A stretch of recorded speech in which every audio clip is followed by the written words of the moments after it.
Our first speaker is a man who's served at the highest levels of government, both on Capitol Hill and various roles here at the White House, including as Chief of Staff to President Clinton, and most recently in the nonprofit sector as the founder and chair of the Center for American Progress. He joined the Obama White House this year as counselor to the president. Ladies and gentlemen, please join me in welcoming a true champion on conservation issues, Mr. John Podesta.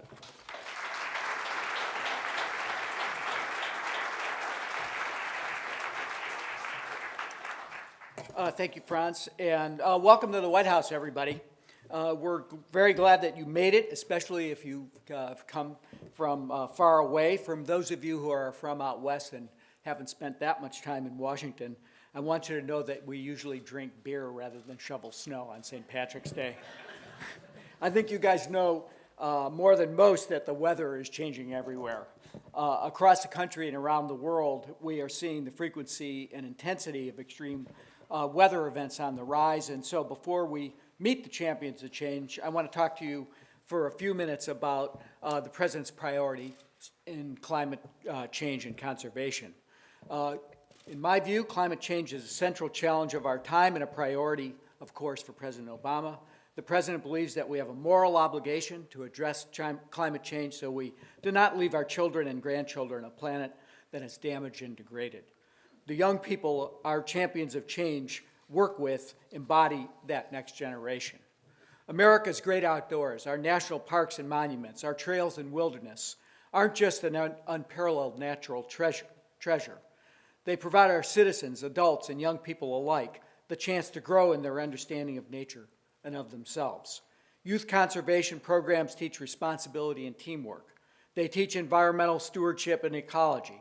They teach our young people about the beauty and wonder that our great country holds. These are timeless American values.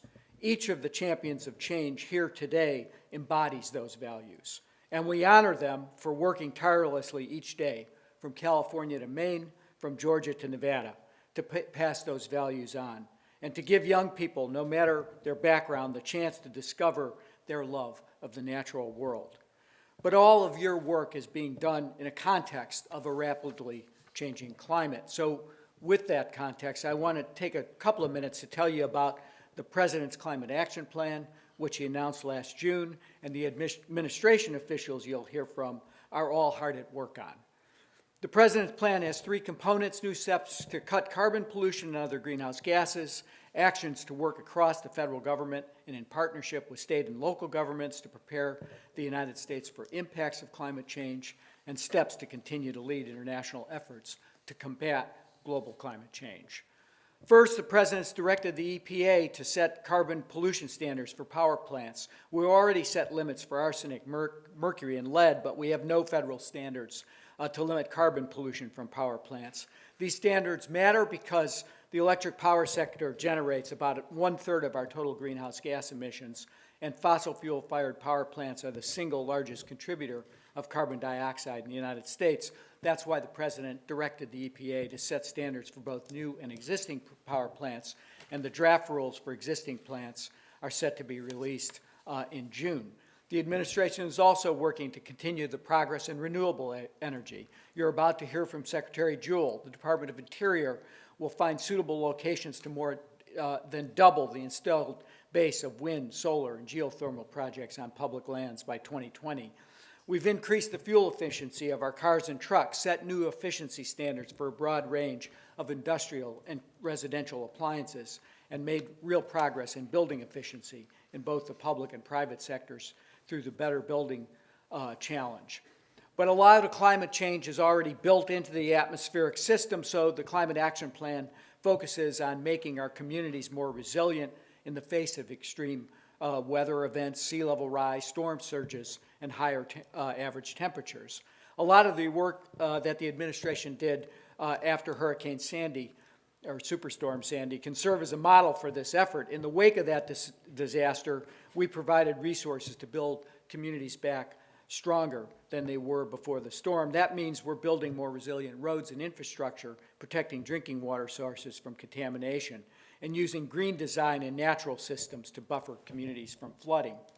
Tomorrow, we're launching the Climate Data Initiative, an ambitious new effort that makes more federal data on climate open and available to the public. We expect that the data release will spur a huge amount of public and private innovation. We've already lined up commitments from companies like Intel, Google, Esri, and Microsoft to help build tools for local communities that will help them plan for the impacts of sea level rise, coastal flooding, and other kinds of weather events. I think it'll be very valuable to the work that you do.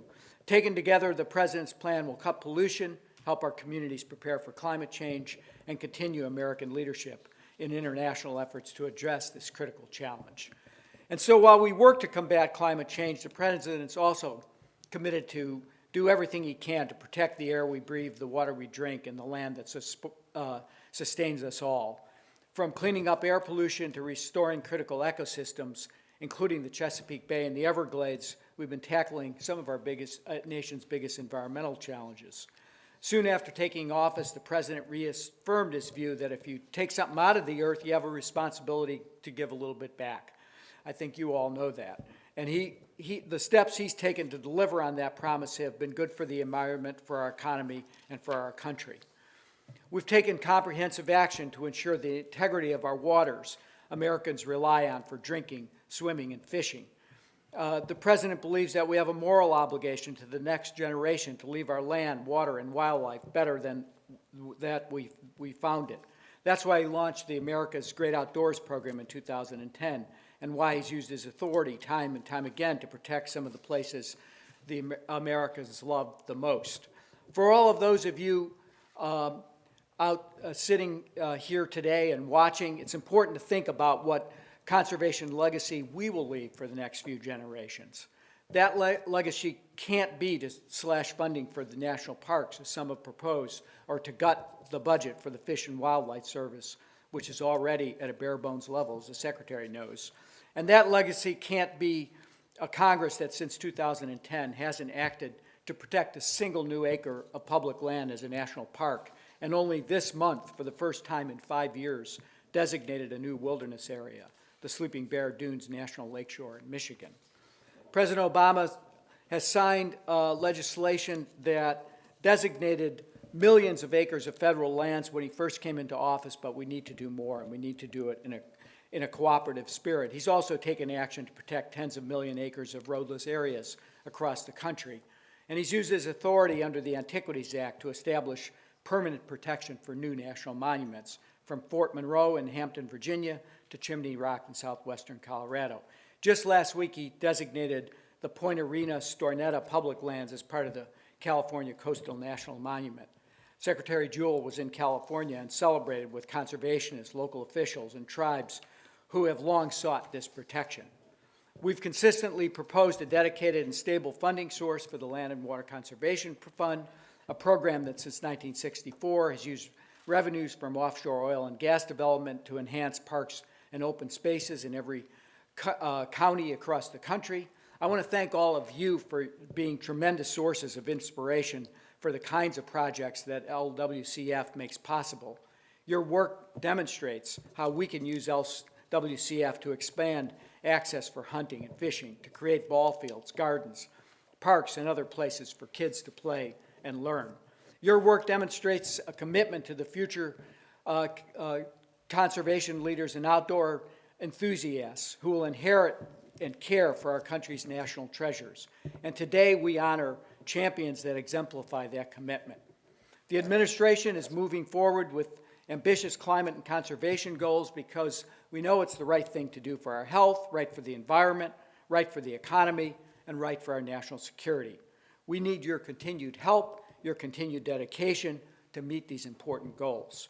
With that, I would like to again welcome you to the White House and introduce a cabinet member who is truly leading this charge. An avid hiker, climber, and outdoor enthusiast, a fantastic public servant. Please join me in welcoming Secretary of Interior, Sally Jewell.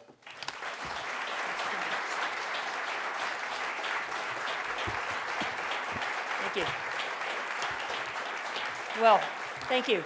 And thanks, John Podesta. It is fantastic having John back in the White House after a little bit of a gap, decade and a half, something like that. But he is such a champion himself for the issues that you all care about most and is really helping support President Obama's efforts around climate change, in particular around the environment. So it is great to have him back. Welcome to kind of the little quiet, older auditorium in one of the most beautiful buildings in fact, I would say the most beautiful building in Washington, D.C. It's sort of funny, this auditorium was an afterthought built here, but I hope that you have a minute at least to kind of walk a little bit around the Eisenhower Executive Office building. It's pretty extraordinary. So welcome all of you to Washington, D.C. Steve Lockhart, one of the honorees, brings bad weather with him. The last time he was here, he couldn't get out to get back to see his wife and daughter for Valentine's Day, so he actually rented a car and drove to Pittsburgh and then flew back and got there, he said, in the wee hours of Valentine's Day. So I'm sure it wasn't much of a Valentine's Day, but it certainly was the effort. At any rate, I'm very glad you all made it, given the weather conditions that we're having here. It is, as John pointed out, wacky weather, and wacky weather tied in the grand scheme to climate change or just tied into wacky weather is something we're seeing a lot more of, as John said. So I want to acknowledge some of my new colleagues here in the federal family. I say new because I've just been 11 months in this job, but it has been an honor to work alongside so many people who are really dedicated to public service. Besides John, you'll be hearing a little bit later on today from Bob Perciasepe, who's Deputy Administrator of the EPA, working directly for my colleague Gina McCarthy. Arthur Blazer will be here. He's Deputy Undersecretary for the U.S. Department of Agriculture, which has the Forest Service.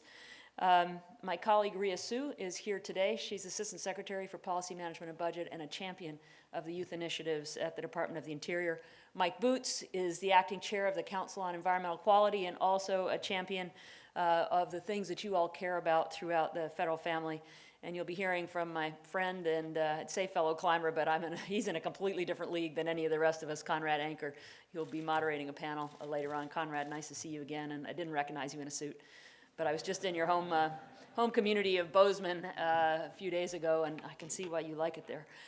So just to quickly set the stage, this is the choir. I mean, if there ever was a choir for the importance of connecting young people to the great outdoors and nature for all kinds of reasons, this is it. So I don't have to make the case to any of you. For the 14 people that we're honoring with the Champion of Change and all of the rest of you, many of whom were nominees for this, I've read the blogs, I've seen many of you in the community in my old day job at REI, and you are all champions of change for engaging a new generation in the outdoors. The one thing I say to all of my colleagues at Interior is there's three big trends that we have to pay attention to that are going on right now. And one of the reasons I stepped out of my old day job and into this new day job has to do with our ability to impact change. One is that we're operating in a time of constrained resources. There's not going to be enough money to go around. And that's true, pretty much always true in one way or another for people in public service. So if you're competing with education and healthcare and roads and infrastructure and security and social services, where will the environment fit? Which gets to our second big trend, which is a generational transformation going on in the country. The baby boom, my generation, those of us that are getting, somebody described me in an article as silver-haired and sinewy, which I try to not take offense to. I just consider it being a good testament to still being in shape, but the silver hair is real.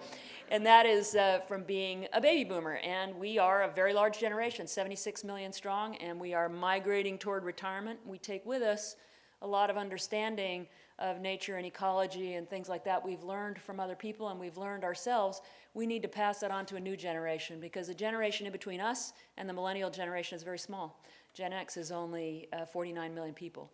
The generation coming up behind the millennials, born between 1980 and 1995, 79 million strong. And for those millennials, I've got good news. You're going to outnumber the baby boomers by about 30 million by 2030 because a bunch of us are going to die. Not good news for us, but you will be taking over. You will be inheriting this earth, and you'll be inheriting an earth that is something that I think we're not all as proud of as we'd like to be, which gets to the third trend, and that is climate change. John talked about it. This White House is committed to doing something about it.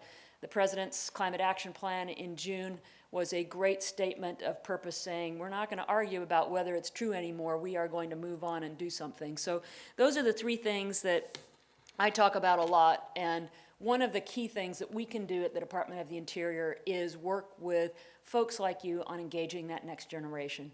So we've got a sort of a continuum in our youth initiative: play, learn, serve, and work in the outdoors. Play, getting more and more kids just playing outside. Of course, we know they are learning, but we don't have to tell them that. And reading your blogs, I don't have to tell you why that's important. Kids have fun outside. Even if it's looking at a square meter of dirt, they can find all kinds of interesting things in that. And as they grow up, they build confidence. They understand how to resolve conflict. They do all kinds of things just by being allowed to play in an unstructured way. So our goal, 10 million kids out playing in public lands over the course of the next year, and we hope every year. And what that means for me is making sure that my colleagues, whether it's the BLM or the Office of Surface Mining or the U.S. Geological Survey or the National Park Service or the Bureau of Indian Affairs or the Fish and Wildlife Service, you name it, everyone is engaged in getting kids out in their universe and playing in the outdoors, and they all play a role in that. The second is learn. So my favorite classroom is the one where you can't bounce off the walls because there are no walls. And you all understand that too. So 10 million kids learning at the hands of some of the greatest scientists and outdoors people that we have who work for the bureaus of the Department of the Interior, the Department of Agriculture, and elsewhere. So learning is second. The third is service. We want to triple the number of people volunteering on public lands. We have about 330,000 people a year that volunteer on Department of Interior lands. We want to make that 1 million a year. And you all know, as I do, because I'm sure, how many of you have done service projects on public lands? All right, I knew that just about everybody would be in here, and for the rest of you that feel guilty, they're going on all the time around you. We can hook you up. In fact, my old company publishes an awful lot of information about trail work and projects that you can do, but when you get out and volunteer on public lands, you never look at that area the same way. So my volunteer projects here have been mostly pulling weeds and cleaning invasive species out of Rock Creek Park. So you can't ride your bike now through Rock Creek Park without thinking, I wish I brought my clippers with me, because there's more of that obnoxious English ivy that is competing with poison ivy, which actually is a native species, and it's critical habitat, believe it or not, to some critters who rely on its berries. So you never look at that Rock Creek Park in the same way when you've actually gotten out with people that are volunteering to clean it up. So that's service. And the last is work.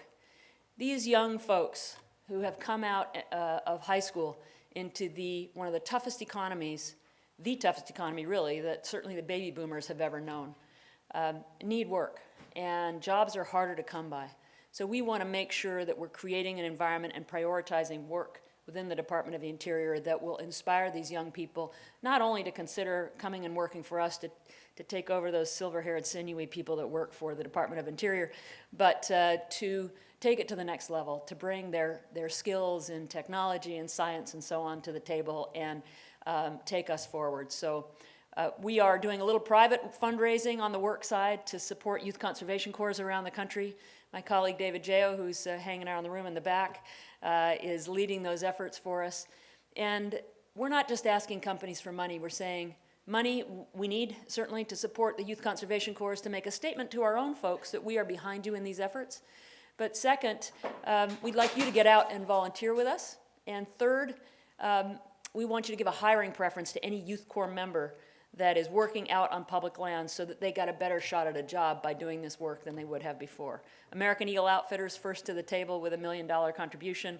They signed up for all three. Camelback, a maker of hydration, like water bladders, water bottles, things like that, not only for outdoor recreation enthusiasts like me, but also for our U.S. military, and they signed up as well, and we have a number of other companies that we're talking to. So that's what we're doing at Interior. But I know that you are all doing incredible work out in your communities that's making a difference. So I want to introduce to you the champions of change for today, but I also want to say that you're all champions of change, and we have to work together to make this happen. So we're going to highlight 14 individuals for the incredible work that they do, but I want all of you to feel inspired by these individuals and by each other from what you're going to learn from each other over the course of the day and your time together today. So what I'd like to do is have you hold your applause. We'll see how well you do at that, see how well you you pay attention because we're going to do a rousing round of applause for everyone by the time we get through all 14. So I'm going to introduce each of them. I'm going to read just a little bit about them, but then I'm going to read a few of their words. Excerpts that I took on the plane last night on my way back from Boise and Montana. I've been on a 12-day trip, so I've got a pile of dirty clothes at home. But I did have the privilege of reading the blogs of every one of these 14 champions whose blogs are now posted on the White House website. So I pulled just a few words out of that to give you a taste of their words as well. So would Ben Blonder stand up while I talk a little bit about you? Thanks, Ben. Ben's vision for the Sky School was born out of his experience in AmeriCorps, where he served in central Idaho at the McCall Outdoor Science School and other outdoor programs for urban youth. Through Ben's innovative efforts at the Sky School, hundreds of K-12 students are able to conduct independent research and learning projects in ecology, geology, and astronomy, helping to create the next generation of scientists and conservation leaders. So here are Ben's words. I hope that this chain of inspiration will continue so that some of the Arizona youth of tomorrow we now serve will find ways to become the scientific and conservation leaders of tomorrow. Thank you so much, Ben. Have a seat and we'll have you all stand and we'll cheer enthusiastically for everyone. John Brito, could you please rise? Thank you. So John is a fellow of Kupu's RISE program, focusing on finding ways to make agribusiness more energy efficient.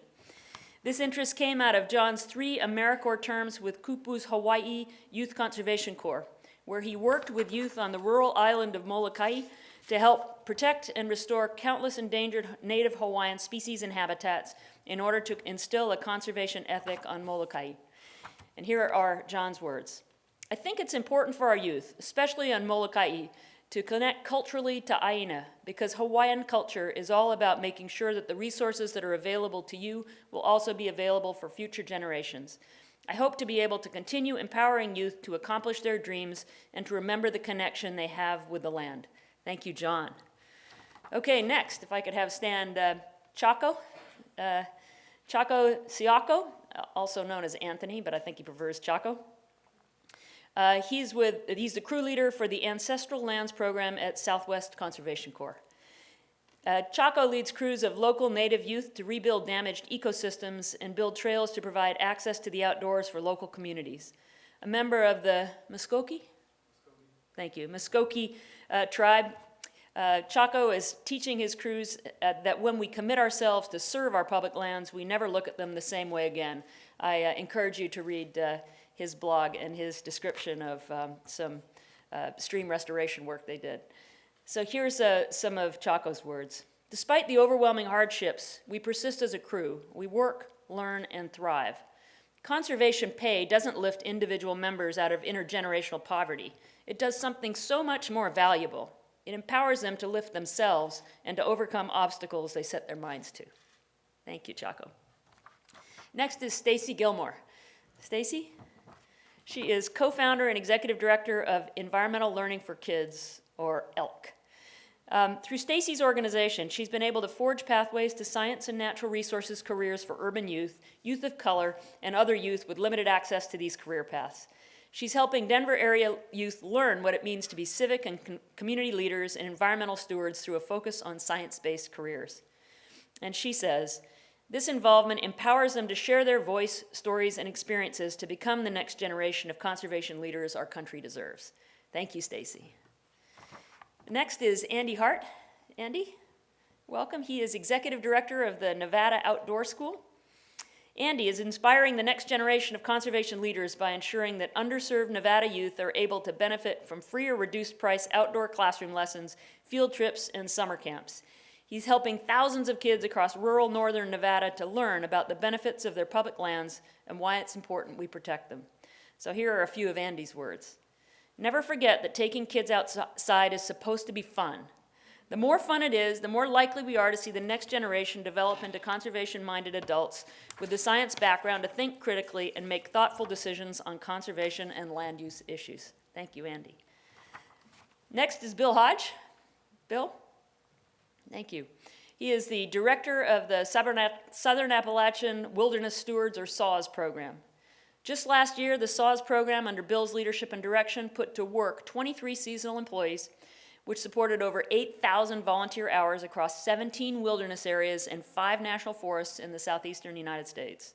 That's because Bill is committed to growing the next generation of public land stewards to assist the U.S. Forest Service in serving and stewarding federally designated wilderness areas across 5 states. In Bill's words, "To hear and experience the disconnect that these kids had from their public lands, I knew the mission was clear. Connect this generation back to public lands and public service through wilderness stewardship, and future generations will follow." Thank you, Bill. Next up is Nataki Osborne-Jelks. Nataki? Thank you. She is co-founder of Atlanta Earth Tomorrow program at the National Wildlife Federation. Nataki's Atlanta Earth Tomorrow program has directly reached over 2,500 youth and was recently selected as a 21st Century Conservation Service Corps member organization. The program provides Atlanta inner-city teens good opportunities to improve their communities by providing them the tools to develop solutions for urban sustainability. Many of these communities are heavily affected by pollution and economic disparity. Nataki's work, graduates from her program have gone on to gain internships and permanent work experience in the environmental science fields, engineering, forestry, public health, environmental geography, and natural resource management. And in her words, "The urban environment is the perfect classroom, a living laboratory that teaches and inspires.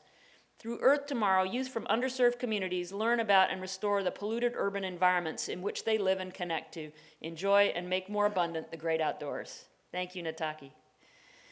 Next is Carol Leone. Carol, founder and director of Teens to Trails.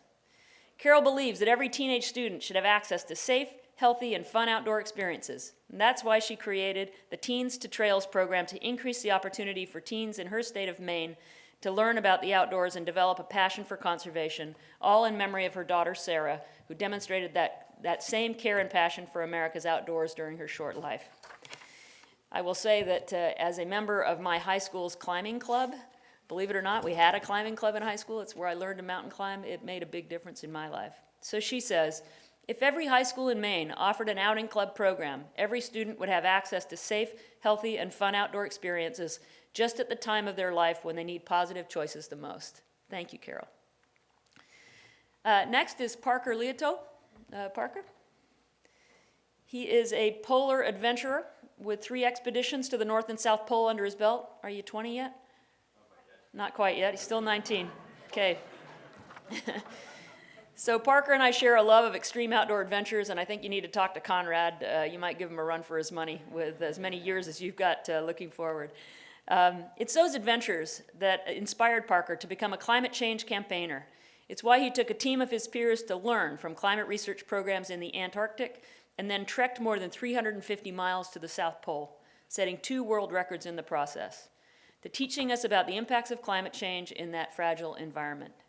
And in his words, "No individual organization or person, whether a teenager, a corporation, or a Nobel Prize-winning researcher, can single-handedly solve the challenge we face together. However, a unified nation that is fiercely committed to action can build on previous efforts by supporting policies that make all of our communities more resilient today and in the future." Thank you, Parker. Steve Lockhart, the bad weather guy. Somebody I know very, very well. Steve and I worked together on the National Park Second Century Commission. I recruited him to join the board of REI, and he's an incredible individual that I know and love well. Steve is the chair of Nature Bridge, or was the chair of Nature Bridge. He is a strong voice and a committed volunteer, advocating for environmental education, working tirelessly within 3 sectors: private, nonprofit, and public. He's a champion who dedicates his time, money, and influence to getting more kids connected to nature through learning, outdoor experiences, and adventure. So let me give you a few of Steve's words. "The potential physical and emotional health benefits of access to our public lands are undisputed, but regrettably, the full impact has yet to be realized. By encouraging young people to access our public lands and engage in active learning, we help them maintain the health of the planet and themselves.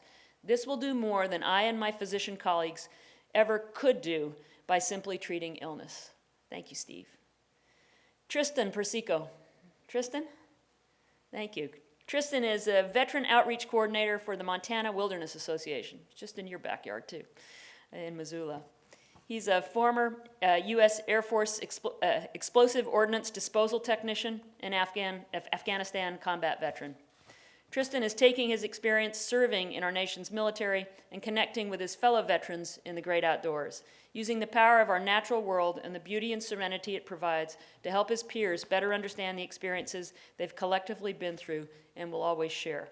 So in his words, what many people do not realize is that one of the hardest parts of coping with PTSD for our servicemen and women once they leave the military is no longer being around people with the same history and experiences in a conflict zone.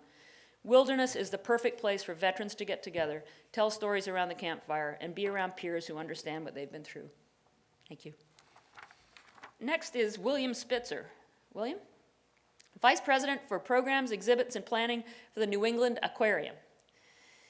William has the privilege of developing the next generation of people who care about our world's oceans versus the resources of the New England Aquarium, where he helps to execute learning programs, develops conservation initiatives, and provides stewardship opportunities for visitors who are interested in climate change and habitat protection. And he says, we need to use the emotional power of immersive experiences with nature. We need to translate science so it's not only understandable, but also meaningful and actionable. We need to build on what we know about how people communicate and behave, and on what they already know and value. So if you read his blog, you'll learn from him that instead of talking about climate pollution or carbon pollution causing climate change, you talk about releasing carbon in the atmosphere, creating a blanket that warms the earth, and people can relate to a blanket and being too hot. So thank you very much, William. Next, Carrie Vollmer-Sanders. Carrie? Congratulations. She's the director of the Western Lake Erie Basin for the Nature Conservancy. Carrie has the responsibility of promoting for the care of a healthy and vibrant Lake Erie watershed. One of the really interesting ways she's gone about doing this is by bringing together a diverse group of stakeholders to improve nutrient management and drainage practices to develop a voluntary third-party certification program in which farmers, fertilizers, and crop advisors can be recognized for their efforts to improve water quality. This has created a great incentive for sustainable and healthy water practices. So in her words, when a small group of individuals representing agribusiness, research, and the Nature Conservancy began talking about solutions, we were not bound by a plan, but we had the same basic end goal: grow enough food and have enough clean water to drink for the 9 billion people on the planet by 2050. She goes on to say, this solution would not have happened without the shared vision of so many in agriculture and conservation working together with an open mind and determined heart. Thank you, Carrie. And last but certainly not least is Pam Hess. Thank you, Pam. She is the Director of Youth Engagement and Outdoors Prescription Programs at the Appalachian Mountain Club. And I have one of the tear-off pads, and I've been passing out prescriptions, even though, unlike Steve, I'm not certified to do so. Pam leads the Outdoor RX program at the Boston Bates Appalachian Mountain Club and helps youth fulfill an outdoor prescription to play, which not only helps their physical and mental well-being, but creates an appreciation for the outdoors. So in Pam's words, parents have been overjoyed at how welcome they've felt and how engaged their kids are during programs like our outdoor play parties, scavenger hunts, letterboxing, and nature walks. Of course, the best part is the smiles and laughter from the kids. Thank you, Pam. So let's pause for a second. All of you stand up, all of you champions. Take a good look at them, and then let's the rest of us stand up and applaud these guys. Holler a little. Woo!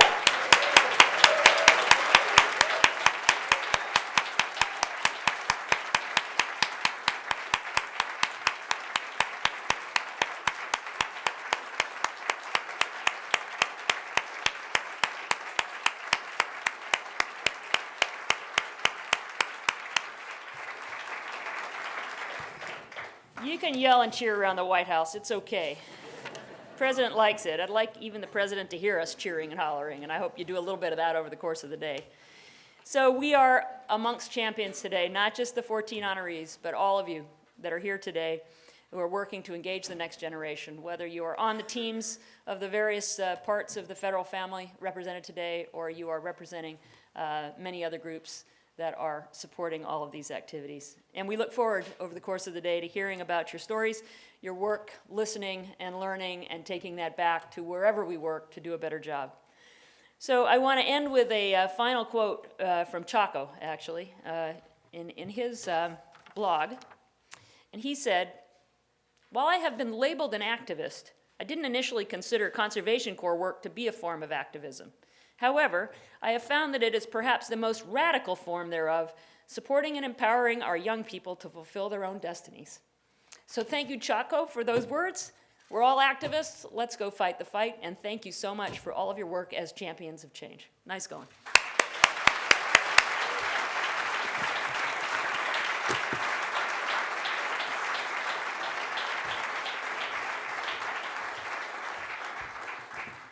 Thank you, Madam Secretary, and congratulations again to our champions.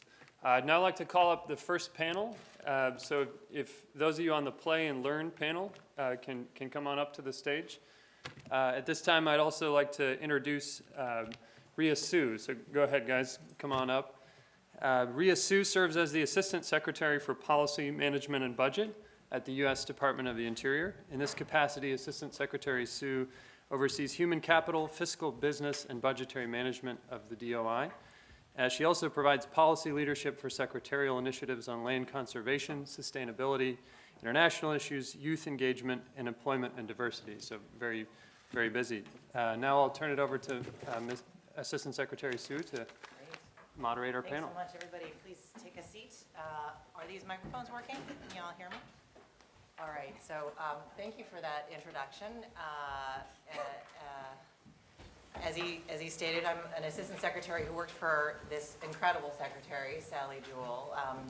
The things that I do at the department are vast and diverse, but one of the things that I am most proud of is my work in youth. I have been working on youth initiatives for the entire duration of the Obama administration, first for Secretary Salazar, now for Secretary Jewell. And we have a terrific team of folks all throughout the Department of Interior, 70,000 strong, that work on youth initiatives. Despite the fact that this is supposed to be an interagency forum, I would like to brag a little bit about the Department of Interior. I think we're pretty unique in terms of the amount of opportunity that we really provide for young children throughout the country. I think we connect with more kids than any other federal agency, and we have the ability to really exponentially increase that. As Secretary Jewell stated, she has launched a very bold initiative to try to reach millions of young people throughout our country and connect them again to all of our lands, whether they're our lands or the Forest Service lands or state lands or their own backyards, right? This is just about the opportunity to get people outside and to specifically get young kids outside with their families. So the panel that we've convened today is a panel that's going to specifically talk about two pillars of the Secretary's strategy, the play and the learn pillar.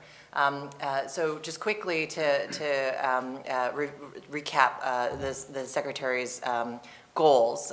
In play, we really hope to capture at least 10 million kids a year and get them to be more engaged in their outdoors. Now that may actually seem like a pretty small figure given the population of our country, but we really want to be targeted around where we actually introduce these opportunities to kids that may not have as much familiarity or as much access to the outdoors.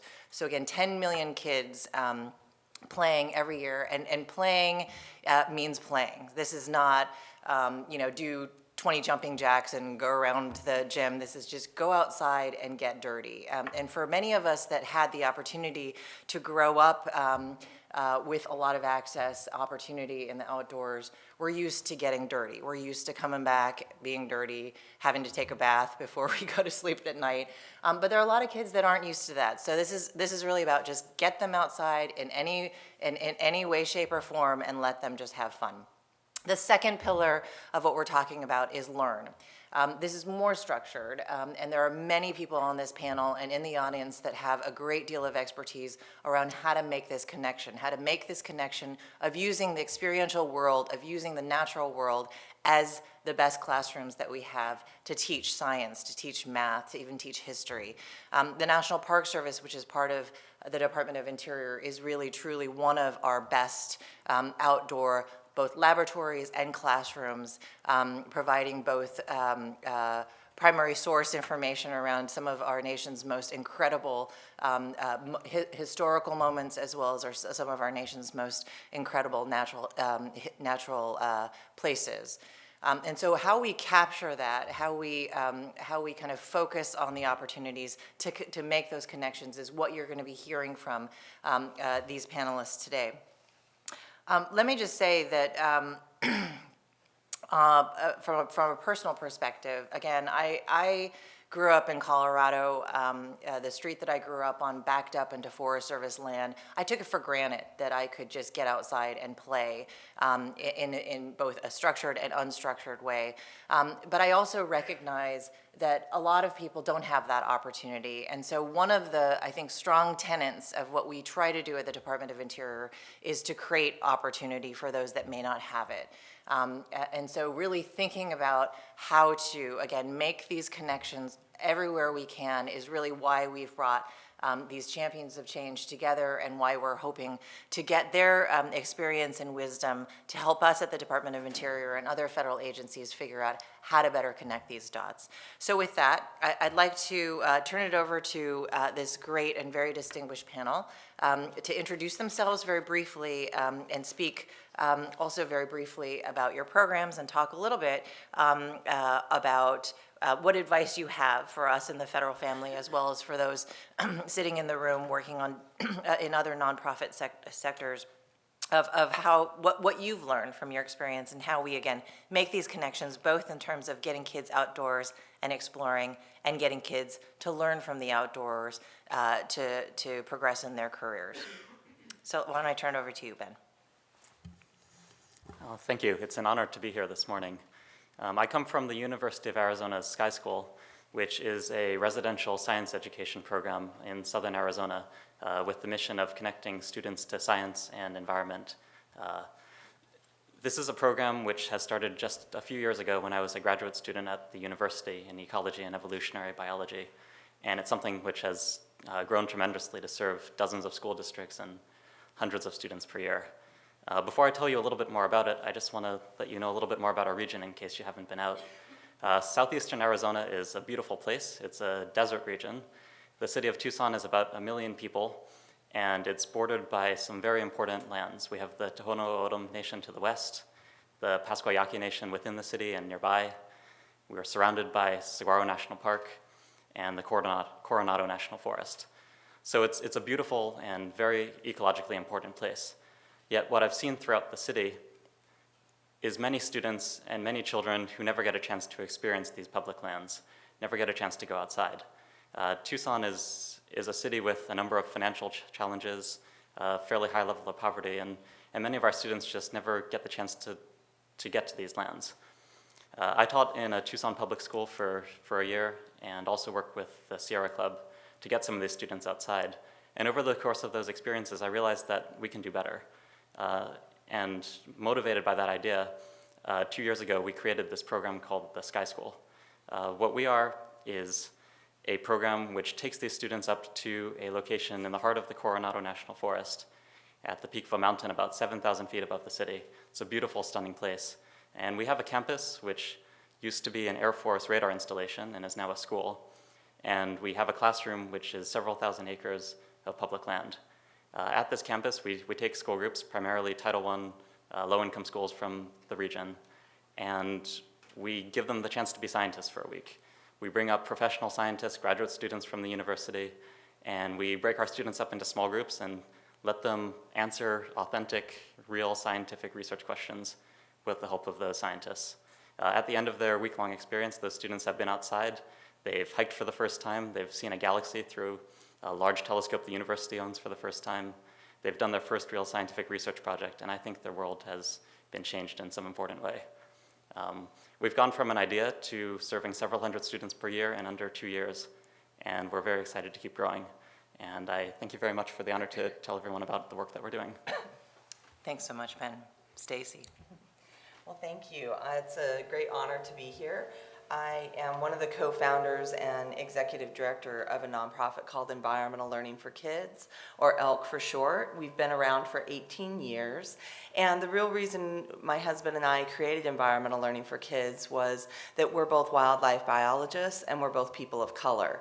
Growing up, we really never knew that there were careers in wildlife biology and natural resources, what we could do just through enjoying the outdoors and learning about biology and water and all of our great natural resources. And so we've been going strong for 18 years.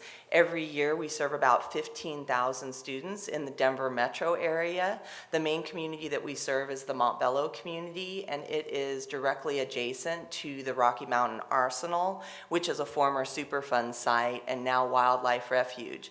And really to be able to utilize our own neighborhood and backyard to connect children and families in our program, but then also talking about environmental justice, why there was a refuge located in a predominantly community of color, and the cleanup actions and what happened out there. But now we really have a wonderful island that is in our backyard, essentially. We now have bison, we have nesting bald eagles, and really connecting our youth and our families to their own neighborhoods, and then opening that door to let them know that there's wonderful national parks, there's amazing monuments, there's places all over the world that they can go and visit and get that same outdoor experience. And I think over the past years, we've also given an opportunity for our students and our families to really have a voice around advocating for their communities and advocating for these places that they've grown to love,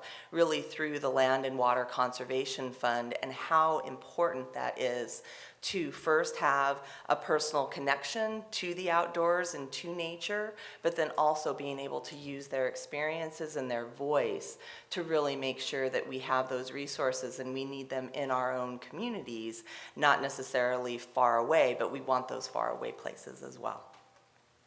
Thank you very much, Stacey. Andy? Yes, hi. I'm Andy Hart. I'm the executive director at Nevada Outdoor School. Pretty honored and humbled to be here today with this distinguished group. Perhaps naive to it at the time. I think we've mentioned already that I feel very fortunate to have grown up spending a significant amount of time outdoors and had easy access to it. Then after an early career as an engineer in the mining industry, I jumped at the opportunity to offer something different to our community when a good friend of mine and our founder, Stephanie Lefevre, asked me to help her achieve her goal of establishing a program like Nevada Outdoor School in rural northern Nevada. Soon I became acutely aware of the fact that many children now lack those opportunities as I did to get outdoors and connect with nature at a young age, as well as understanding that America had a significant need for future scientists and leaders in the natural resource industry. I understood this was going to be a role that I could find continual motivation and inspiration in. Nevada Outdoor School is based in the small town of Winnemucca, Nevada. We now reach as many as 1,000 students each month with a variety of inquiry and experiential education initiatives. We work very hard to provide those programs at free and reduced rates so that no child is denied those opportunities.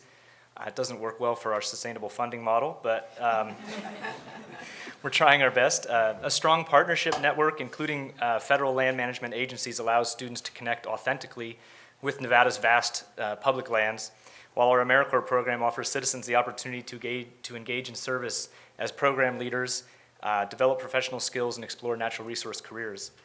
I'm really only here today because of all of the passionate staff, national service members, volunteers, and programmatic and funding partners that have been a part of Nevada Outdoor School over the years. Their hard work and dedication is really what's made our programs possible. I want to thank the audience here today for supporting this as well, and the President's administration for this incredible recognition. You can be assured it's going to provide significant inspiration for our mission as we go forward. Something that about our program that we think is unique that we like to remind people of is often the youth disconnect from nature is seen as strictly an urban issue, and it's not the case actually. It's pretty eye-opening, even in a rural area like ours, when we take a third grader who's grown up in our small town to Water Canyon, a recreation area that's just 5 miles away, and it's the first time they've been there as a third grader. We have a lot of challenges in our town, a lot of parents working long hours, shift work in the mining industry, and so that's something that we're battling. But it's very rewarding to do so. Thank you so much, Andy. Pam? Thank you. I too am so honored to be here representing the AMC with this award. I spent my first 10 years actually in DOI on National Wildlife Refuges, helping to get kids and families out into the woods for across the country. But now I'm at the Appalachian Mountain Club. We are a regional nonprofit which goes from Maine down to DC. And what we really think we are good at is getting people outside and active into beautiful places. Last year alone, we brought over 60,000 youth outside through lots of different programs, whether it was our mountain classroom or our Youth Opportunities program, where we train urban youth workers how to take their own kids outside. We have a teen trail program. We bring them out in lots of different ways. But what we were finding is that kids weren't exploring their own backyards. So AMC was really looking at how do we connect kids and families to local outdoor places. And AMC is fantastic at creating unique partnerships. So we looked around and said, who's getting at kids, who's reaching kids who may not know that the outdoors is fantastic for them. It's a great place to learn and explore themselves and the environment. And we reached out to local nonprofits as well as the medical community and partnered with Mass General Hospital for Children to actually work with medical professionals to write prescriptions to get outside and play. And one of our doctors was interviewed, and they said, the reporter said, "Is this really necessary?" And she looked right at him and said, "Yes, we need to get kids outside. They don't know what they're missing." And so this opportunities allows them to do that. What AMC is doing is we provide them with materials. You want to go out on your own, here's where to go. You want to come out with us, we're offering 5 to 7 free programs every week in these local communities to get people outside active and playing. They are short, they're introductory, and it's amazing, sad, and inspirational all at the same time when we look at kids who have never thrown a snowball before, who are 7. They've never built a fort. They have never done a scavenger hunt or listened to birds. And the smiles on their faces that this program is helping them to do is amazing. We depend on volunteers to help us spread this program, so our parents who are participating, we're encouraging them to see themselves in a new light, so their kids can see them as outdoor enthusiasts, so they get out from morning to night. So AMC does this close to home, this far off places, trying to help people get outside and explore these spectacular places. And again, I'm honored and thank you for allowing me to be here today. Thank you so much. Carol? Hi, everyone. Teens to Trails. The name says it all, really. We're focused. 7 years ago, our Teens to Trails organization was founded based on a single and really simple concept. And Sally said a little bit about it, that essentially we feel like if every high school had an outdoor adventure program or an outing club for its students, then every student in Maine would have access to the outdoors at that time when they're going through their high school years. And it would come to them just at that time in their life when they need those positive choices the most. So since that time, Teens to Trails has been developing a variety of programs that both promote and support high school outing clubs. It's all kind of one single focus for us.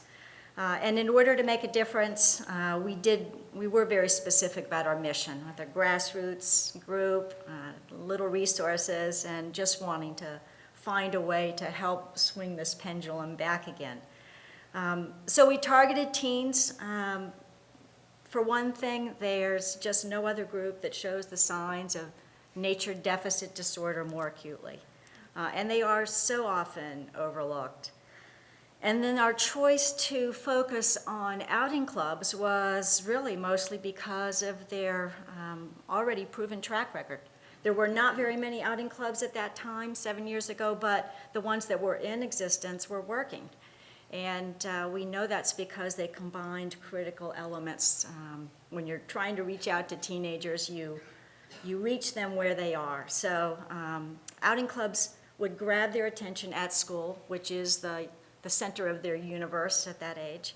And it did that by offering opportunities for them to get outdoors with their peers the other element that's so important for reaching teenagers. Outing clubs are also a sanctioned after-school program, so it gives outing clubs an umbrella within which to operate. And of course, as you guys know, we all feel like the best part about outing clubs is that they make these opportunities open to all students, regardless of their background or their prior experience in the outdoors, whether they've been doing this all their lives with their parents or never had done this, and also their income level. So essentially, the outing clubs, we feel like it makes the outdoors accessible to every student in school during those years they're in high school. And from the start, it's been our goal to see an outing club established in every high school in Maine, and we're making progress. But we also feel like this model has potential, huge potential, because there's no reason why this same concept can't be replicated in any state, anywhere across the country.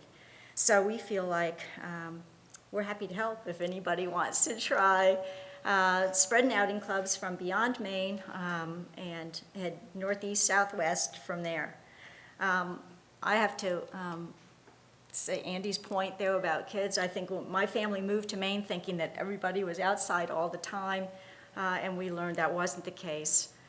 We have an outing club rendezvous that we partner with the National Park Service up at Acadia National Park, and we just spend a weekend together so outing club advisors can connect with each other, and the students do the same thing, learning from each other, some more experienced than others.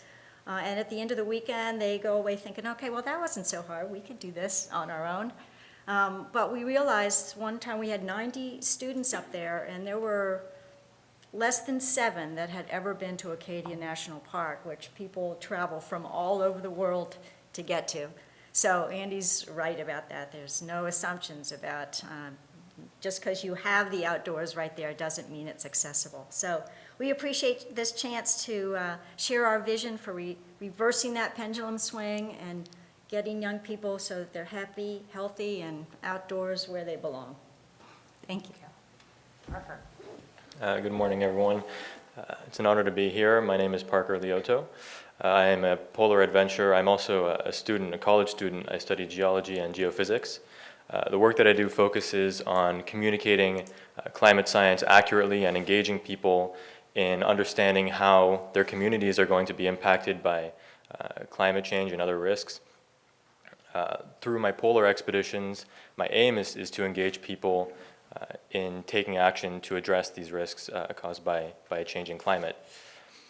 Last year, after my 3rd expedition to the North Pole, I partnered with the Willis Group to do the Willis Resilience Expedition, which was an Antarctic expedition through which we crossed the Antarctic continent from coast to coast. We did 3 new climate research programs, then trekked about 350 miles from the coast of Antarctica to the South Pole without external support.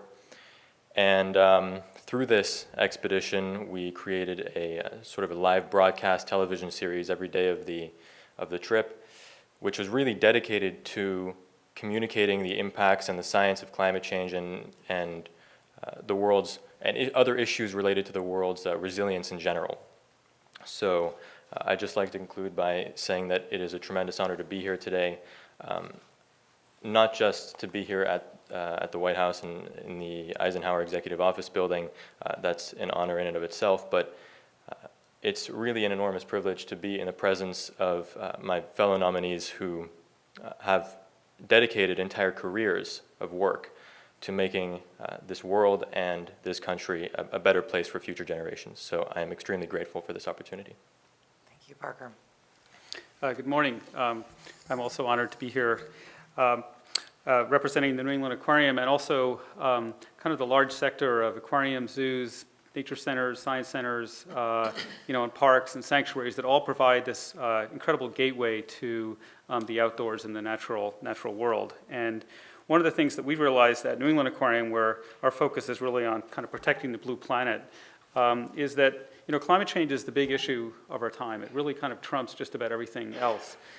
Yet it's often an issue that's really associated with doom and gloom and loss. And, we're committed to, as David Sobel said, no global disasters before fourth grade, right? I mean, you really got to think about who your audience is. But we realized that there's a real opportunity to help really change the way this issue is talked about and to really change the public discourse from one of doom and gloom to really hope, innovation, and change. I mean, this is an incredible opportunity for us as a society to realize that here is an issue that we all really have a stake in. This is not an issue for one sector of the population. Yet at the same time, the public dialogue is so fragmented and kind of rife with misinformation and polarization.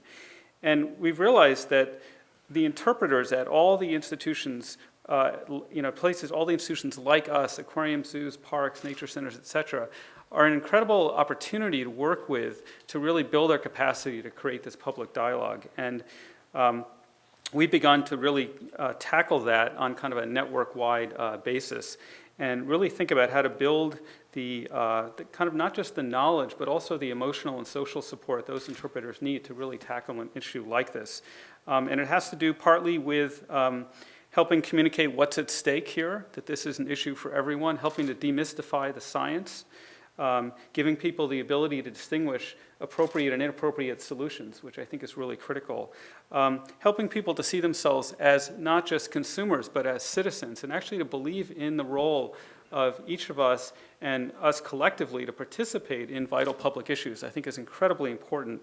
And in terms of solutions, really moving beyond the me solution to the we solution, moving beyond I can change how I drive, what car I have, what I do in my house, to what we can do. And in fact, really moving even beyond that to really what we need to do as a society. It's incredibly important to begin to think that way in kind of a systems perspective. Specifically, what we've been doing is working with, so far, upwards of about 70 aquariums and zoos around the country. We'll be up to a couple hundred in the next few years, working with pairs of staff from each of those institutions, helping them through 6 months and about 100 hours of in-person and online training, really learn about this issue and create a support network, which is really one of the most critical things. Because one thing that we've realized is that the environment and all the things going on to it is actually quite stressful for people who care. And providing kind of a relief valve and a sort of support system for that is incredibly important for all the work that we do. We're looking to partner, so it's great to have all sorts of other federal agency folks in the room. I'd love to talk to folks about kind of extending what we're doing and learning and working with others. But again, this is really the time to build networks, to build collaboration. I think it goes back to what Secretary Jewell said in terms of, this is the issue we're facing. We need to really deal with the fact that it's time to collaborate and share resources. So I'm all for that.